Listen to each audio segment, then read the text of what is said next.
If you see children waving, wave back or you will regret it. At first the drive was lovely. Rolling fields of animals, farmland and farmer markets every few miles were a welcome distraction from the monotonous drive.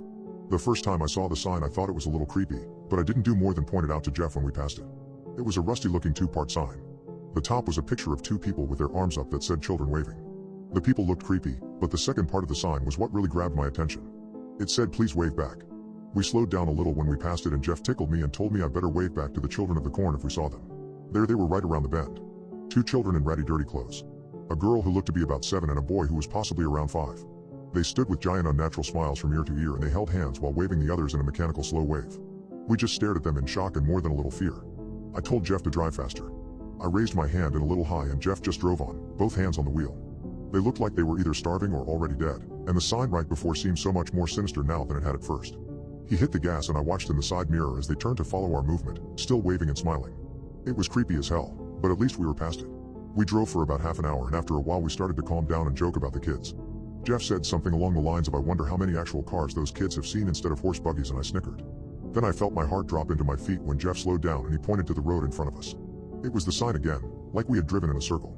I shook my head and told him to just drive, that it's just another one. It wasn't, because the sign was at the exact same angle as the one before, and right past the trees there they were, smiling and waving. The first pang of fear was replaced by a mind-numbing terror. The children were exactly the same, the girl with her unwashed hair, the boy in his oversized trousers. It was as if time had frozen. They seemed to not have moved from their original spots, but their faces had followed our car and their eyes bore into ours with an eerie, hollow stare. We have to get out of here, I muttered, my throat dry. Jeff didn't say anything. His knuckles were white on the steering wheel as he stepped on the accelerator. The car sped past the children, their lifeless eyes following us. Maybe we took a wrong turn, Jeff suggested, but his voice quivered, betraying his apparent calm. The GPS had lost its signal long ago, the endless expanse of farmland seemingly existing in a void of technology. The landscape began to distort, the road ahead warping like a mirage, twisting and turning into a dizzying spiral. We held onto each other, fear gripping our hearts. The car lurched and then, suddenly, we were back in front of the same rusted sign.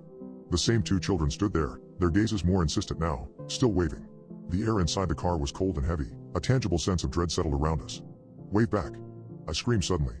Maybe if we wave back, this will stop. Jeff looked at me, incredulous, but desperation fueled his actions. He raised his hand, giving a hesitant wave. But as he did, the smiles on the children's faces widened even further, and their hands raised higher. The atmosphere around us began to change. The sky darkened abruptly and a chilling wind whipped through the open windows, the laughter of unseen children echoing around us. As we looked back at the children one last time, we saw their forms slowly dissolving, their waves becoming more frantic, their eyes wide with some unknown terror. Suddenly, our eyes were drawn to the rear-view mirror. There, standing in the backseat, were two ghostly figures, mirroring the ones we'd left behind. Two children, their faces pale, eyes wide with terror, waving frantically at us.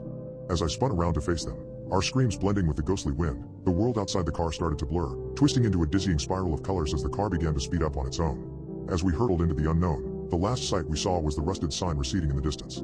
Children waving. Please wave back. The ghostly figures in our backseat still waved frantically, their eyes locked onto ours.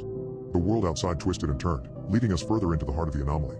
The car moved faster, the landscape became a blur, and all we could do was hold on, staring back at the ghostly children in our backseat.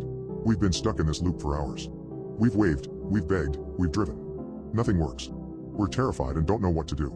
If you see a sign telling you to wave, you better wave back the first time you see them. Maybe they'll let you go.